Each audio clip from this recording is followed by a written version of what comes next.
Pues estamos en primero de Juan, capítulo 5, en nuestras Biblias. La primera carta escrita por Juan, él escribió 3 cartas y un evangelio.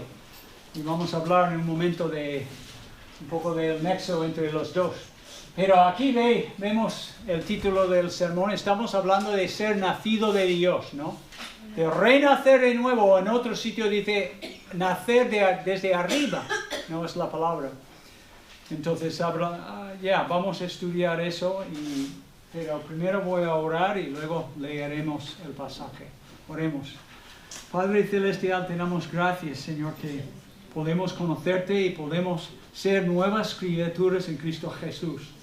Y por medio de fe en nuestro Señor Jesucristo, es tan sencillo como eso.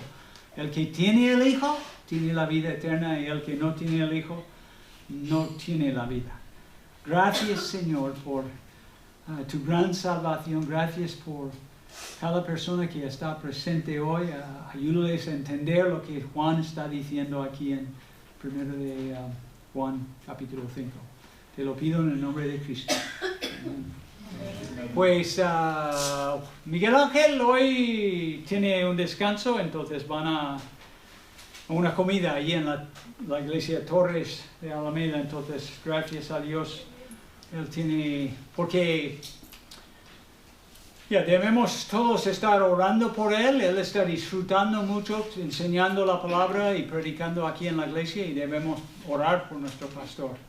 Pero de vez en cuando es bueno que tenga una salida, no tiene que estar aquí predicando todos los domingos. Pues bien, veis la foto aquí, o la imagen, es un hombre en un huevo, ¿no? Y la idea es nacer de nuevo. Y entonces este pasaje en 1 de Juan trata de esto. Vamos a leerlo. Todo aquel que cree que Jesús es el Cristo es nacido de Dios. Y todo aquel que ama al que engendró, o en otra versión dice al Padre, porque realmente ¿quién es el que genera la nueva vida o engendra? Pues Dios Padre. Ama también al que ha sido engendrado por él. Algunos dicen que es Cristo, otros dicen que es los otros hijos de Dios. Viendo el contexto inmediatamente, yo diría que es los hijos de Dios, porque el versículo 2 sigue diciendo: en esto conocemos que amamos a los hijos de Dios, cuando amamos a Dios y guardamos sus mandamientos. Pues este es el amor a Dios, que guardemos sus mandamientos, y sus mandamientos no son gravosos, pesados. ¿Ok? Versículo 4, porque todo lo que es nacido de Dios vence al mundo. Y esta es la victoria que ha vencido al mundo, nuestra fe. ¿Quién es el que vence al mundo? Sino el que cree que Jesús es el Hijo de Dios. Es el único que vence al mundo. Este es Jesucristo, que vino mediante agua y sangre, no mediante agua solamente, sino mediante agua y sangre. El Espíritu es el que da testimonio, porque el Espíritu es la verdad. Porque 3 son los que dan testimonio en el cielo: el Padre, el Verbo y el Espíritu Santo. Y estos 3 son uno. No mencioné en el primer culto, pero este pasaje, versículo 7, tiene algunas raíces aquí en Alcalá, cuando Cisneros estaba haciendo la Biblia poliglota. ¿Cómo es? Políglota. Gracias. Es que, sí, gracias, Ángel. Dilo más alto la próxima. Porque realmente creemos que un escriba, esta frase, versículo 7, no ocurre en muchos de los manuscritos antiguos, no. Hasta 1500, no sé qué, no recuerdo exactamente el año, es cuando salió por la primera vez en la tercera edición, hecho por Erasmo, del texto en griego. Entonces, realmente, lo lógico es pensar que, pues un escriba, viendo que hay 3 testigos, el Espíritu, el agua y la sangre, versículo 8, decidió: pues mira, como yo creo en la Trinidad, voy a añadir esto. y luego empezó a salir en algunas de las versiones de la Biblia. Y es verdad, también creemos en el Padre, el Hijo, el Espíritu Santo. Creemos que Dios es tres personas en una esencia. Pero es para que simplemente sabes, versículo 7 es, creemos que un escriba lo incluyó un día. Y Cisneros lo puso aquí en su texto, esto es lo importante. O es su manuscrito en griego. 8. Y tres son los que dan testimonio en la tierra, el espíritu, el agua y la sangre, y estos tres concuerdan. Si recibimos el testimonio de los hombres mayores, el testimonio de Dios, porque este es el testimonio de Dios, con que Dios ha testificado acerca de su Hijo. El que cree en el Hijo de Dios tiene el testimonio en sí mismo. El que no cree a Dios le ha hecho mentiroso a Dios. Es decir, porque no ha creído en el testimonio que Dios ha dado acerca de su Hijo. Y este es el testimonio que Dios ha dado, vida eterna. Y esta vida está en su Hijo. El que tiene al Hijo, tiene la vida. El que no tiene al Hijo de Dios, no tiene la vida. Ese es un pasaje bastante directo. Fácil de entender muchas de las frases, no todos, pero muchos de ellos. Entonces vamos a estudiarlo un poco. Y una de las mejores maneras cuando estás estudiando las epístolas y si hay algo que no entiendes y sabes que en este caso que el Espíritu Santo estaba guiando a Juan, tú te preguntas, ¿ha escrito otros documentos Juan? Pues precisamente sí. Él ha escrito el Evangelio de Juan. Y hay mucha información aquí en primero de Juan y segundo de Juan y tercero de Juan. Frases, declaraciones, oraciones que son muy similares a el Evangelio de Juan. Entonces, esto se llama la analogía de fe. Si no entendemos alguna frase o algo, pues buscamos otro versículo en la Biblia que nos ayude a entenderlo. Porque creemos, desde la Reforma y antes creemos que la Biblia se explica por sí mismo. La mejor intérprete, lo que quiere decir, el mejor intérprete de la Biblia es la misma Biblia. Solamente tienes que estudiarlo para saber dónde habla del mismo tema. ¿Ok? Entonces Juan lo hace. Aquí vemos que Juan, en el Evangelio de Juan, termina su libro hablando de ¿qué? Vida eterna y creyendo en Jesús el Cristo. Igual como aquí en primero de Juan, capítulo 5, versículo 1. Está hablando de creer que Jesús es el Mesías, el Cristo, enviado desde el cielo. Y si crees así, puedes nacer de nuevo. Puedes tener vida eterna, lo mismo, en su nombre. Él terminó su libro diciendo esto y empezó, primero de Juan, hablando curiosamente de las mismas cosas. Anunciamos la vida eterna. ¿Y dónde vamos a encontrar la vida eterna? En su Hijo, la cual estaba con el Padre y se nos manifestó. Lo que hemos visto y oído. ¿De quién? De Jesús. ¿No? Os proclamamos también a vosotros para que también vosotros tengáis comunión con nosotros. Y en verdad, nuestra comunión es con el Padre y con su Hijo Jesucristo. Entonces, si hay algo que no entiendes de primero de Juan, lea el Evangelio de Juan y vas a entender mucho más. Y hay un breve repaso. No hemos, es la primera vez en como 5 semanas he predicado, entonces no hemos visto a primero de Juan en muchas semanas, pero la primera carta que Juan escribió está acerca de tener la verdadera comunión con Dios. Y si somos hijos de Dios, si hemos sido nacidos de nuevo, los de nosotros, los que tienen comunión verdadera con Dios, habrá algunas características comunes entre nosotros. Un hijo de Dios no es cualquier persona. La primera característica que Juan enfatiza aquí en 1 de Juan es obediencia. El creyente, el que dice que es hijo de Dios, pues Juan dice repetidamente aquí, obedece los mandamientos de Dios. Por ejemplo, en 1 de Juan, capítulo 2, versículo 3, dice, en esto sabemos que nosotros le conocemos si guardamos sus mandamientos. Esto es la evidencia de que Ricardo de verdad conoce a Dios. Yo obedezco. ¿Ok?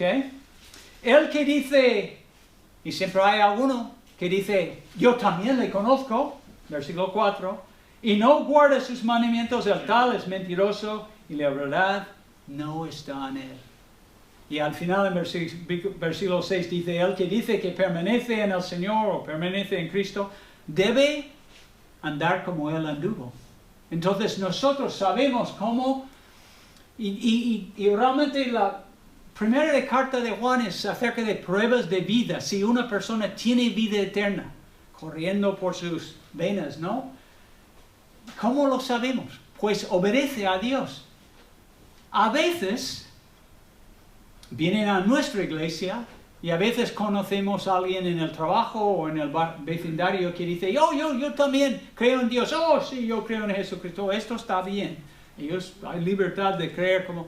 Pero si no obedece los mandamientos de Dios, si habitualmente no vive así, son palabras, meras palabras. ¿Okay? Es una profesión, no es una posesión. No han sido nacidos de nuevo.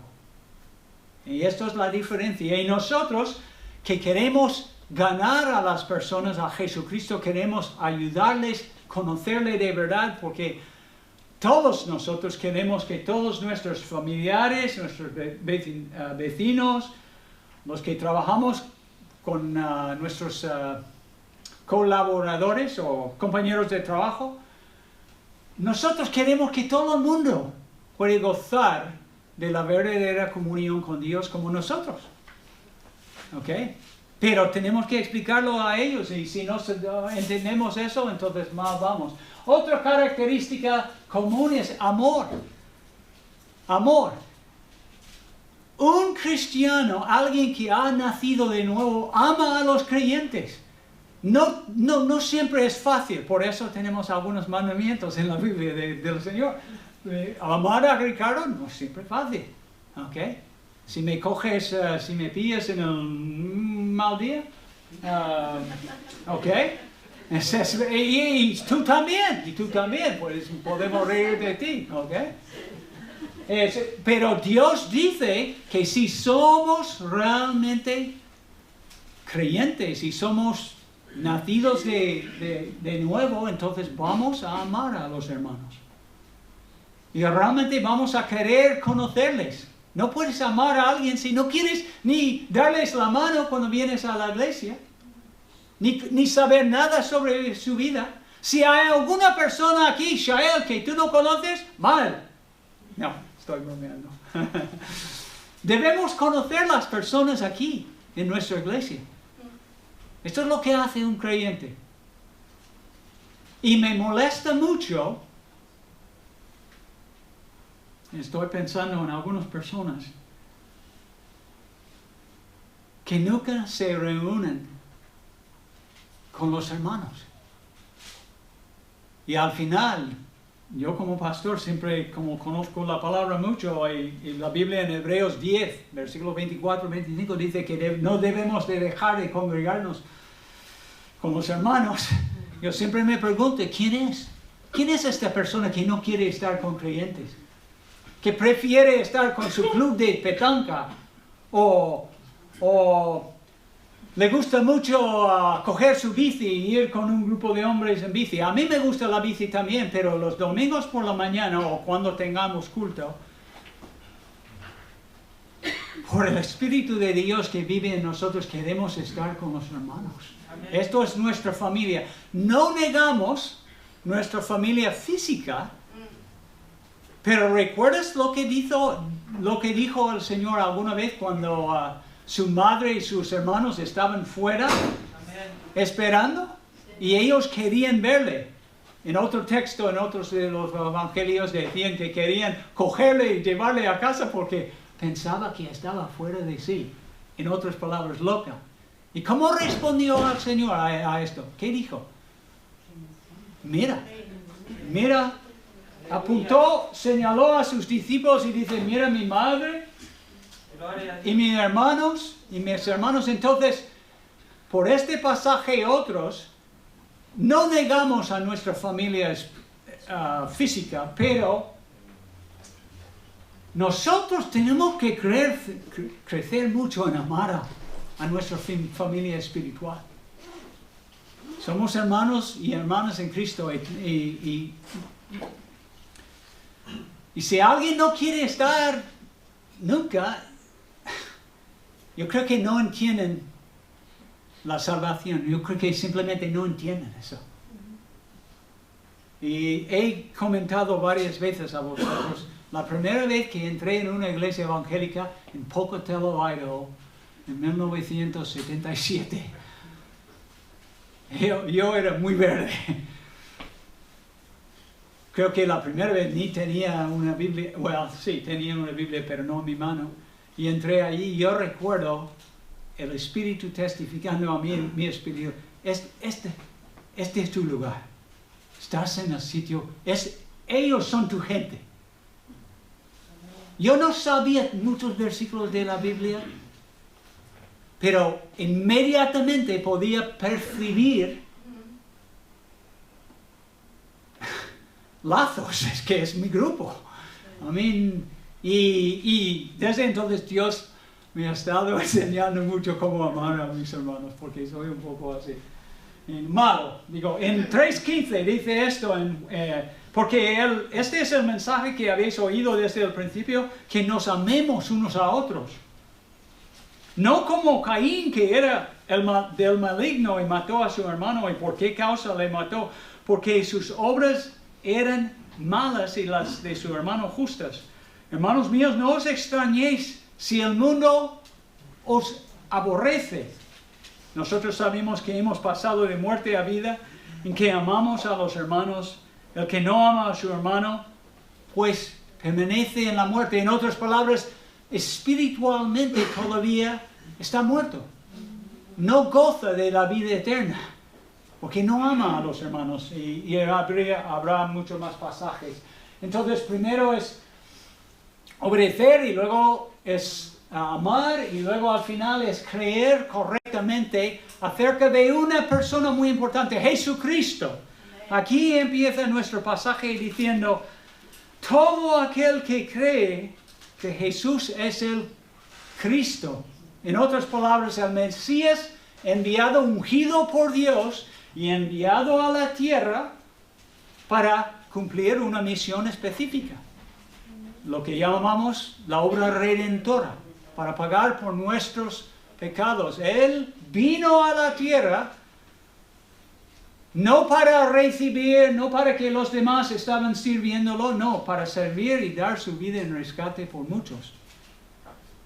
Y esto es lo que tenemos que creer acerca de Él. Creer que Jesucristo es Dios verdadero. Capítulo 4, versículos 1 al 3. Sabemos que el trasfondo de esta carta es, Juan había un movimiento se llama gnóstico, y los gnosticistas negaban la deidad de Jesucristo. Capítulo 4, versículos 1 a 3. Amados, no creáis a todo espíritu, sino probad los espíritus si son de Dios, porque muchos falsos profetas han salido por el mundo. En esto conoced el Espíritu de Dios. Todo espíritu que confiesa que Jesucristo ha venido en la carne es de Dios. En otras palabras, cuando alguien habla de Cristo, tiene que creer que Cristo de verdad vino desde la diestra de Dios, fue enviado por su Padre, se encarnó, no era simplemente un bebé cualquiera, no, era Dios el bebé, ¿ok? Y tiene que creerlo. Y todo espíritu que no confiese que Jesucristo ha venido en la carne, no es de Dios. Esto es el espíritu de anticristo, ¿no? Entonces, estas son tres características que vemos en un creyente verdadero. Y es muy importante, Juan, si quieres conocer primero de Juan mejor, él siempre habla de estos tres temas. Una vez, santidad o obediencia. Tú puedes ponerlo, amor, la necesidad de amar a Dios primero y luego amar a su hermano en Cristo. Y luego creer correctamente, tener una cristología bíblica. No cualquier creencia, vale. Pues nacido de Dios aquí en nuestro texto ocurre dos veces en versículo 1. Es nacido de Dios, y en versículo 4 cuando dice, porque todo lo que es nacido de Dios vence al mundo. Y vemos en estos otros versículos que Juan a lo largo de su epístola ha estado hablando de nacer de Dios, de estar nacido. ¿Ok? Y es un tema muy importante. No podemos llegar al cielo si no hemos sido nacidos de Dios, nacidos de nuevo, nacidos de arriba.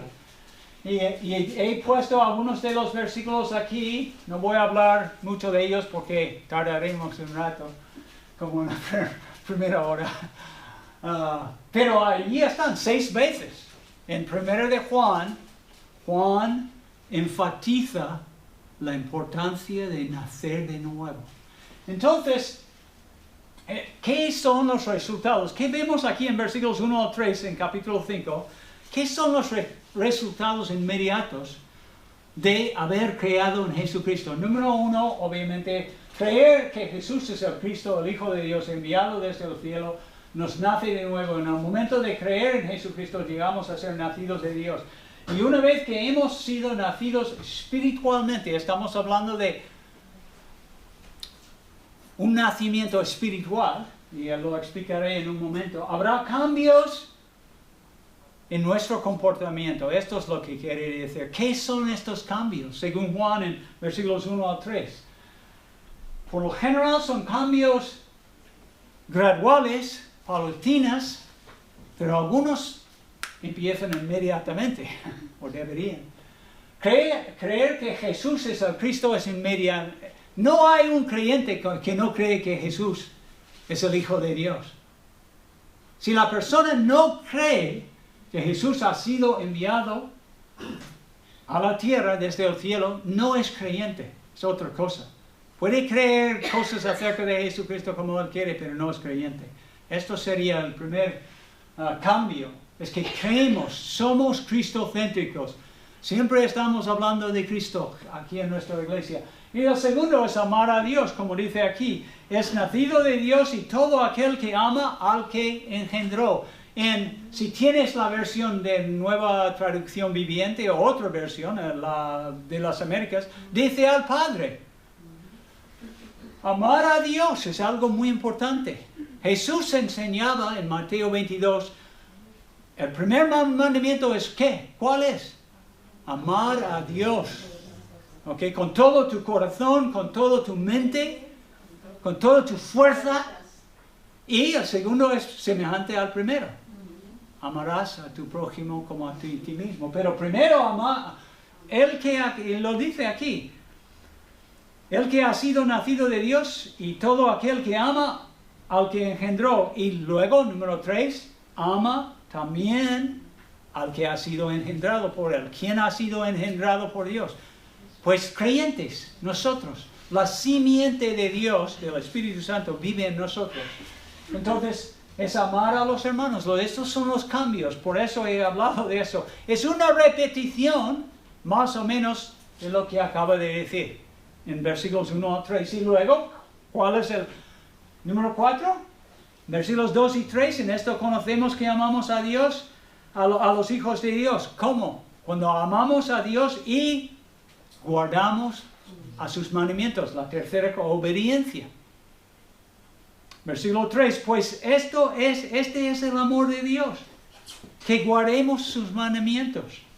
Y sus mandamientos no son gravosos. Entonces, los cambios, lo de guardar sus mandamientos, esto será paulatina. Se llama la santificación. Y Dios, de una manera progresiva en nuestras vidas, va enseñándonos cómo amarle y obedecerle. Y todos nosotros seguimos luchando en amarle suficiente y obedecerle. Yo, escuchando la canción por la mañana, me gusta mucho la frase, no me quiero conformar. Y en nuestra iglesia estamos intentando, los líderes hemos sentido que Dios quiere hacer algo más grande porque de repente hay mucha más gente. Entonces hemos empezado a buscar locales. ¿Sabes cuánto cuesta locales? Mucho dinero, miles y miles de euros. Entonces, es una cosa de fe, estamos haciéndolo por fe, pero una parte muy importante de eso es que cada uno de nosotros en la iglesia, cada persona, estamos creciendo en la fe, estamos madurándonos. Y nuestro lema podría ser, no me quiero conformar. Amén. Quiero crecer a ser más como Jesucristo. Y esto es lo que Juan está diciendo aquí. Amar, obedecer y creer en Cristo de la manera correcta. ¿Okay? Y si Dios quiere hacer algo nuevo y darnos otro local más grande, más amplio, cuando Cindy tiene 13 o Cami tiene como 13 niños en el office, ni hay espacio para mover, ¿no? Estás contra la pizarra así, y ni puedes mover así.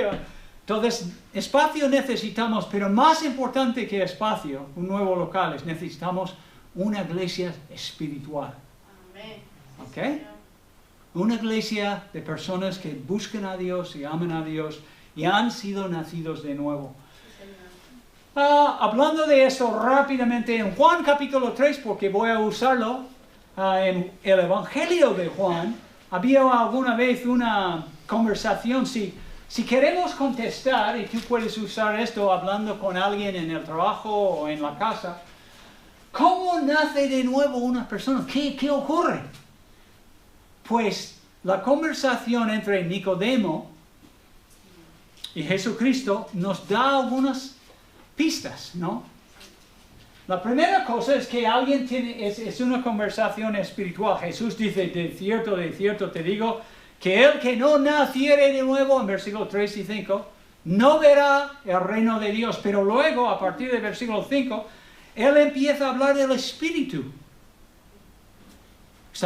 Jesús está diciendo a Nicodemo, tienes que nacer de nuevo.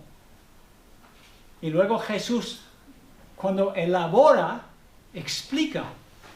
En versículo 5 dice, de cierto os digo que el que no naciere de agua y del Espíritu no puede entrar en el reino de Dios. Y luego en versículo 8 termina diciendo, el viento sopla de donde quiere y oyes su sonido, mas ni sabes de dónde viene ni a dónde va. Así es en el mundo espiritual, en el mundo del Espíritu.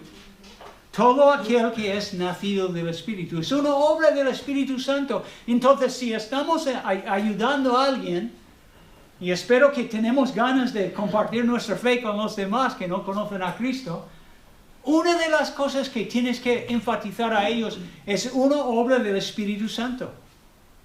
Ellos sí tienen que confesar sus pecados, tienen que clamar a Dios, tienen que creer en Cristo, pero nacer de nuevo no es ir a la iglesia, por ejemplo, asistir a este culto. No es leer el Evangelio de Juan.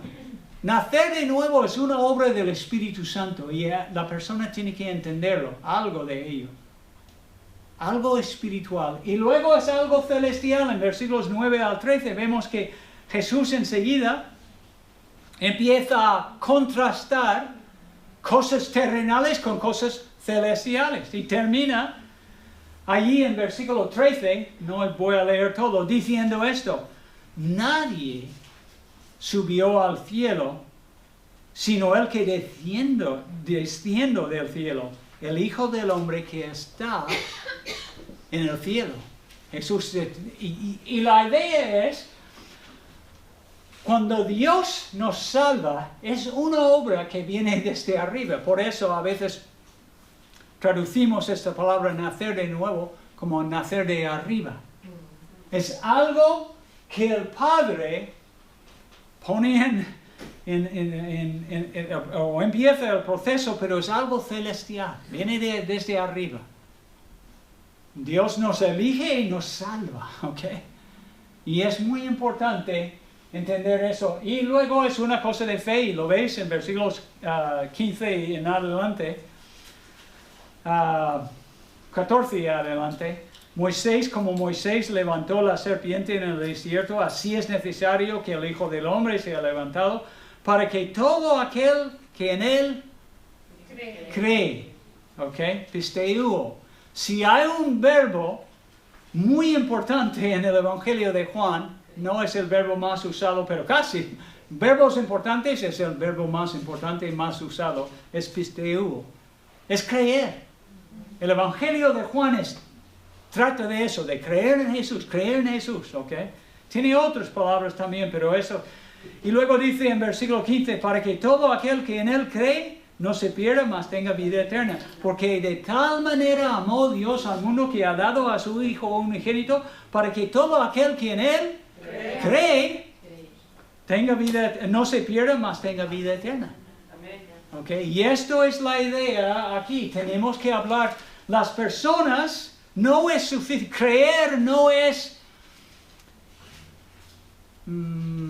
¿qué es la palabra? Acertar. Creer no es pasivamente, sí, yo creo, es posible, sí, yo creo que sí, vino del cielo, Jesús, sí. No. Según 1 de Juan, capítulo 1, versículos 12 y 13, la persona que cree, dice, mas todos los que recibieron, a los que creen en su nombre, les dio potestad de ser hechos hijos de Dios, ¿ok? Les dio potestad, autoridad, el derecho de ser hechos por Dios, hijos de Dios, nacer de nuevo. Entonces, creer es algo activo. Y cuando estamos hablando de la gente, hablando de nacer de nuevo, tenemos que enfatizar, tienes que creer, de verdad. Es como recibir a alguien en tu casa. Tú puedes usar esta ilustración. Si quieres ser amigos de alguien, les llamas desde la calle hablando con ellos, pero nunca invitas a tu casa. No, es recibirles, abrazarles, acercarse a ellos. Y esto, la persona que ha sido nacido de nuevo, quiere estar cerca de Jesucristo. ¿Ok? Esto es cómo funciona la cosa. Y al 4 vemos en versículos 19 en adelante, nacer de nuevo es algo que nos transforma, ¿okay? No hay palabra en español transformacional, pero es algo que nos cambia. Y mira lo que dice el versículo 19. Y esta es la condenación. Dios envió a su Hijo al mundo para salvar al mundo, pero esto es la condenación para los que rehúsan creer. Que la luz vino al mundo y los hombres amaron más las tinieblas que la luz, porque sus obras eran malas. Y esto es lo que vemos. Un creyente es igual como en 1 de Juan, capítulo 5, un verdadero creyente que ha sido nacido de nuevo, obedece a Dios, ¿ok? Se acerca a Dios. ¿Por qué? Porque quiere estar cerca del Señor y obedecer su voluntad y vivir según sus reglas, ¿ok? Hay sitio, sí, hay mucho sitio aquí. Entonces es la misma cosa. Hola, buenos días. Hay una fila ahí. Yeah. Buenos días. Buenos días. Y no es difícil de entender. Es como dice en 2 de Corintios, capítulo 5, versículo 17. Si alguno está en Cristo, nueva criatura es. He aquí, las cosas viejas pasaron. Y aquí todo es nuevo. ¿Por qué? Porque ha sido nacido de nuevo. Entonces, Juan en su Evangelio está enseñando las mismas cosas aquí en 1 de Juan.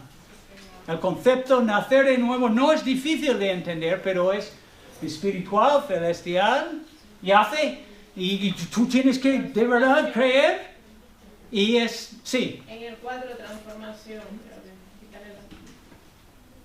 ¿Qué es tu pregunta? Ok. Sería la frase transformación. Ok. Ya. Hay una palabra transformación, sí. Pero que yo, Ricardo quería tener un AL como esto. Los predicadores somos un poco raros así. Lo siento. Ok. Otra cosa que tienes que decir, ¿sabes que Dios, el Espíritu Santo, es el agente de nuestro renacimiento? Es Él que lo hace. Lo dice en Tito, capítulo 3, versículos 4 y 5. Pero Él usa un instrumento. El instrumento de nuestra salvación es la palabra de Dios. Por eso, Miguel Ángel, nuestro pastor, siempre está diciendo, tenemos que estudiar la Biblia, tenemos que leerlo en casa. Una porción cada día. Mejor que lo leemos, lo meditamos un poco, pensamos y luego oramos a Dios estas palabras. Para tenerlo metido. ¿Por qué?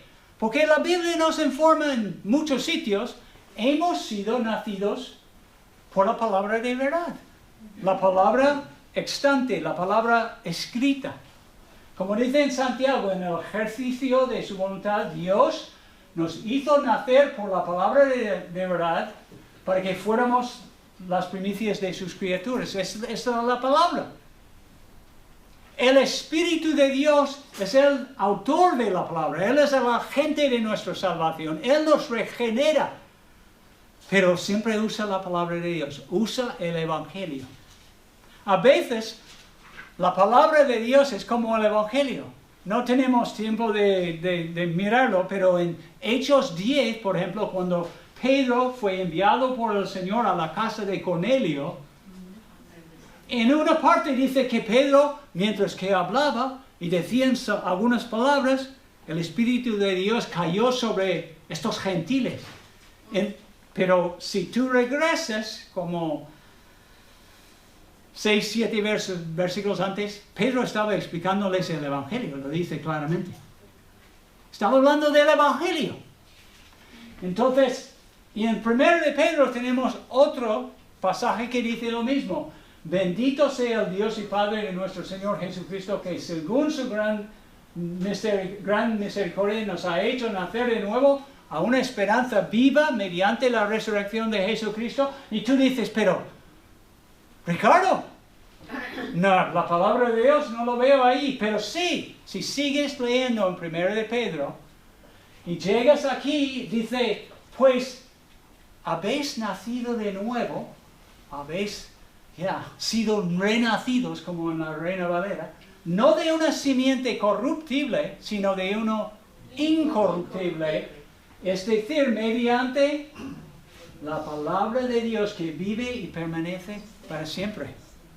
Y luego hay una cita de la Biblia y luego dice esto, en la Reina Valera es mucho más claro, pero dice, y esta palabra que estoy hablando que te causa ser renacidos de nuevo, ¿qué palabra es? Es la palabra que os fue predicado pero realmente es el Evangelio. En la Reina Valera dice que es el Evangelio. Entonces nosotros tenemos que entender estas cosas porque hay miles y miles de personas fuera de este local hoy por la mañana que no han sido nacidos de nuevo. Pueden ser personas religiosas, pueden ser casi como nosotros, pagan sus impuestos, sus hijos van a los colegios, pero no conocen a Dios. Y no han sido todavía nacidos de Dios. Entonces tenemos que entender estas cosas. Ahora en versículos 4 y 5, Él habla rápidamente de vencer al mundo. Y yo sé que esto nos anima y empezamos a pensar en ello. Somos los vencedores del mundo. Pero antes de esto, tenemos que vencedores de qué tipo de mundo. La palabra cosmos no estaba refiriéndose al mundo físico, porque en ninguna manera vamos a vencer a este mundo físico. No, de hecho va a arder, si lees 2 de Pedro 3. Pero el mundo que Juan hablaba era este mundo, como en... Porque todo lo que hay en el mundo, los deseos de la carne, los deseos de los ojos, la vanagloria de la vida, piensen en Hollywood. Piensen en, ¿cómo se llama cada año cuando tienen los premios de oro para... Oscar. Ok, el Oscar, pero estaba pensando en la versión española. Ok, Goya, ese es eso. La gente, las mujeres con poca ropa y los hombres así, vanagloria, los deseos carnales. Esto es el mundo. Y este mundo está dirigido, según Efesios y muchos otros pasajes, ¿por quién? El diablo, Satanás. Él no tiene un control soberano, no. Pero sí, Satanás es el Dios de este mundo. Lo dice en el Evangelio de Juan y también en Efesios. Entonces, y él opone a Dios y opone al plan de Dios. Entonces nosotros hemos vencido, solamente en el sentido hemos vencido, tengo que correr un poco aquí. Hemos vencido este mundo cuando creemos en Cristo, confiando en Jesucristo, abrazando a Jesucristo, siguiendo sus pautas, siguiendo sus preceptos, siguiendo su ejemplo, estando cerca de Él. Sí, somos vencedores. Y realmente vencemos, el verbo está en el tiempo presente, pero también, principalmente, nuestra victoria está en el futuro, ¿ok? En esta vida, como dice en Romanos 8, algunos de nosotros, especialmente algunos de nuestros hermanos en India o Corea del Norte o muchos otros países, son como ovejas llevados al matadero, ¿ok? Y mueren cada día, creyentes, por su fe en Cristo. Nosotros no, vivimos aquí en Disneylandia. España es un buen sitio. Y comemos bien y todo esto, pero sí, somos vencedores, pero nuestra victoria es nuestra fe en Jesús. No tiene tanto que ver con nuestros músculos o nuestras grandes ideas, tiene que ver con creer en Jesús, amarle de toda vida. Y ahora él cambia de tercio y empieza a hablar de los testigos. Primero hablaba de nacer de nuevo, de ser... Pero ahora empieza a hablar de cómo sabemos que todo esto es cierto. Bueno, hay 3 testigos. Los 3 testigos en esta sección, y tú lo ves en 6, 7, 8. El Espíritu, bueno, primero agua y sangre, el agua y el sangre, y luego el Espíritu. El Espíritu Santo es el testigo, yo llamo subjetivo. ¿Por qué digo esto? Es porque recientemente Ángel ha recibido por fe al Señor, pero yo no puedo ver, yo no veía al Espíritu Santo entrando en él. No es cosa, es como dice en Juan 3, no sabemos de dónde viene el viento ni a dónde va. Es algo invisible. En ese sentido, él testifica, el testimonio del Espíritu Santo es algo subjetivo, interior. Mientras que los otros 2 palabras, agua y sangre, representan 2 testigos exteriores, ¿ok? 2 eventos históricos. El agua representa el bautismo del Señor Jesús en el comienzo de su ministerio. ¿Y cómo lo sabemos que eso? ¿Cómo sabemos que es el Dios testificó en aquel momento? Porque cuando vayamos a Mateo 3, versículo 17, Jesús sale de las aguas y aparece y dice, versículo 17 de Mateo 3, y hubo una voz de los cielos en aquel momento. Juan bajó la paloma como el Espíritu de Dios que descendía como paloma y venía sobre él, pero luego dice, y hubo una voz de los cielos que decía, este es mi Hijo amado, en quien tengo complacencia. Esto ocurrió en el principio de su ministerio. Dios Padre habló dando testimonio, este es mi Hijo. También en la consumación de su ministerio, en la parte final de su ministerio, Dios habló otra vez. En capítulo 12 de Juan, el Evangelio de Juan, lo vemos. No sé si tú entiendes, pero a partir, realmente todos estos capítulos, Jesús está preparándose, muchos, de 12 en adelante, está preparándose para morir. Pero dice ahí a partir del versículo 27, capítulo 12, Jesús suelta con esto, es como está preguntando a su Padre en el cielo y dice, ahora está turbado mi alma. Es como cuando estaba en el jardín de Getsemaní. ¿Y qué diré? Padre, sálvame de esta hora. Es lo que debería decir, dice Jesús. Mas para esto he llegado a esta hora. Yo he venido desde el cielo para esta hora, para morir en la cruz. Por esto siempre enfatizo que nadie estaba ahí empujando a Jesús a subir a la cruz. No. Jesús, medio muerto, de manera ansioso, Él deseaba morir. Él deseaba ser el Cordero de Dios por nuestros pecados. Porque no había otra manera.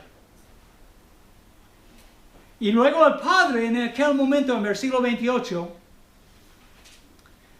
Jesús dice, Padre, glorifica tu nombre.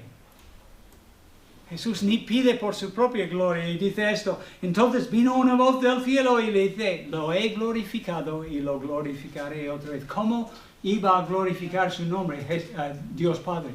Por medio de la muerte de Jesús. Resucitándole de entre los muertos. No tenemos tiempo de estudiarlo, pero en Romanos 4:25 dice que fuimos justificados por su resurrección.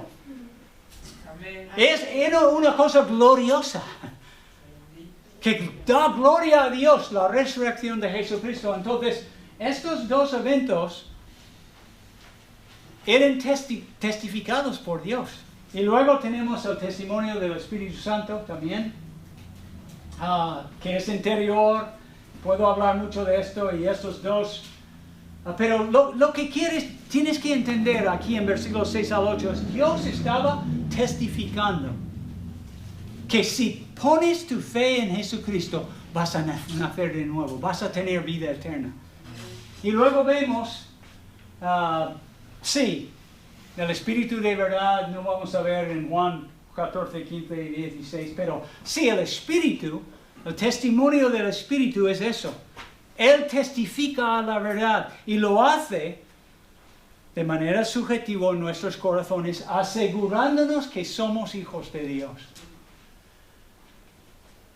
La última parte, versículos 9 a 12, vemos la eficacia del testimonio divino. Dios el Padre ha dado testimonio fidedigno de su Hijo, Jesucristo. La fe del que ha sido nacido de nuevo no depende solamente del testimonio de los hombres, hablando de Cristo. No. El testimonio dado por Dios Padre es mayor que el testimonio de cualquier persona. Y Dios ha dado este testimonio, es lo que está intentando enfatizar en versículo 9. Dios ha testificado. No debemos dudar. Sí, desde entonces hay personas como yo predicando acerca de su testimonio, pero el testimonio de Dios es mayor. ¿Ok? Gracias a Dios por lo que ha hecho. Cuando creemos que Jesucristo, como nuestro Señor y Salvador, cuando creemos en Él así, inmediatamente el Espíritu Santo empieza a vivir en nosotros y Él testifica a nuestros corazones que somos hijos de Dios, que conocemos a Dios y pertenecemos a Dios y hemos sido nacidos de nuevo. Y dice en Romanos, el Espíritu mismo da testimonio a nuestro espíritu de que somos hijos de Dios. Y esto es lo que Él está intentando decir en versículos 10 y 11. El que cree en el Hijo de Dios tiene el testimonio en sí mismo. El que no cree a Dios le ha hecho mentiroso, porque no ha creído que Jesús fue enviado desde el cielo para morir por nuestros pecados. Entonces es bastante directa, no es difícil de entender, pero sí, tenéis que entender que hay un testimonio del Espíritu. La persona que ha sido nacido de nuevo tiene el Espíritu testificando en su corazón. Los que hemos creído en Jesucristo sabemos que tenemos vida eterna. El testimonio divino es muy eficaz. El Espíritu Santo que vive en nosotros testifica a nuestro espíritu que somos hijos de Dios. Dios nos ha dado vida eterna en su Hijo, versículos 11 a 12. El que tiene el Hijo tiene vida. El que no ha creído en el Hijo de Dios no tiene vida. No tiene vida espiritual. No ha nacido desde arriba. Nosotros sí confiamos plenamente en Él, en su obra, en su persona fiel y en su obra redentora. Aplicación para nuestras vidas. Hermanos, si queremos alcanzar este barrio por la gloria de Dios, no por otra razón. Y la Biblia nos enseña una y otra vez que hemos sido dejados aquí para ser testigos. Por el poder del Espíritu Santo testificar a los demás. Y entonces, para que esto suceda, hablando tanto del Espíritu Santo y del testimonio del Espíritu en nuestros corazones, debemos ser llenos de Él. En vez de estar controlado por la política, o por la comida, o por el vino, o por cualquier otra cosa, debemos ser llenos del Espíritu, ¿ok? Muy enchufados en Dios y deseosos de tener su amor y gozo y paz y paciencia y benignidad y bondad y templanza y mansedumbre y todos estos, fe. Esto es lo que Pastor Miguel Ángel y yo y Adam queremos para nuestra iglesia. Queremos ser así primeros. Y queremos que vosotros también. Y luego debemos andar por el Espíritu. Para hacer esto necesitamos poder. Y Dios nos ha dado poder. Andad por el Espíritu y no cumpliréis. No cumpliréis el deseo de la carne en Gálatas capítulo 5. Entonces debemos andar por el Espíritu. Y al final debemos, yo he puesto la palabra agradar, pero es invertir. Debemos invertir nuestro tiempo y nuestra energía mental y todo para entender mejor a Dios. Aquí lo tengo escrito en la Nueva Traducción Viviente, pero dice ahí, los que viven solo para satisfacer los deseos de la carne y de su propia naturaleza pecaminosa, ¿qué van a cosechar? Destrucción, muerte, nada. Corrupción, dice en la Reina Valera. Pero el que siembre para el Espíritu cosechará la vida eterna. Los que viven para agradar al Espíritu, del Espíritu cosecharán vida eterna. Entonces, esto es lo que nosotros los creyentes, los nacidos de Dios, debemos querer hacer más para el Señor. Y no de una manera de solamente humano, pero espiritualmente necesitamos crecer. Y si hay alguno en un grupo de esta gente, tanta gente aquí, habrá alguno que todavía no ha nacido de nuevo. No es difícil. Nacer de nuevo, tener la vida eterna, saber que vas al cielo cuando mueres, todo esto empieza con creer en Jesucristo, confiar en Él como el Hijo de Dios, como el Mesías enviado desde el cielo por su Padre. Y luego confesar. Al momento de creer en Jesús, confesamos porque decimos, como Isaías en Isaías 6, ¡ay de mí! Soy pecador. Y no puedo resolver mis problemas. Pues Jesús puede. Entonces confesamos, decimos, sí, Dios es verdad. Soy un mísero, soy una persona que ayúdame. Y Dios es fiel. Jesucristo nunca ha echado fuera a nadie que ha venido a Él. Y luego tienes que creer en Jesucristo. Que Él quiere, Él desea y es suficientemente poderoso para salvarte del castigo de sus pecados. Nacer de nuevo no es difícil, pero tenemos que hacerlo según lo que la Biblia enseña aquí, como en este pasaje en 1 de Juan capítulo 5 versículos 1 al 12. Oremos. Padre Celestial, te damos gracias, Señor, por tu gran salvación. La verdad, Señor, es que has ejercido mucha misericordia, mucha paciencia, mucho amor hacia tus hijos. Qué privilegio es, Señor. Alabamos a tu nombre porque somos hijos y hijas de Dios. Y podemos conocerte y podemos entender la Biblia y podemos poner nuestra fe en Cristo y seguir confiando en Él. Señor, ayúdanos a glorificar tu nombre, ayudando a otras personas en nuestro barrio, donde vivimos, Señor, en nuestro trabajo. Conocerte de verdad, Señor. Úsanos. Nosotros somos tu familia. Somos tu madre y tus hermanos y tus hermanas. Nosotros somos, Señor. Por la gracia de Dios nos has nacido de nuevo para vivir así durante el resto de nuestros días aquí en la tierra, testificando a los demás acerca de las glorias de Cristo. Ayúdenos. Te lo pido en el nombre de Jesús. Amén. Amén. Estáis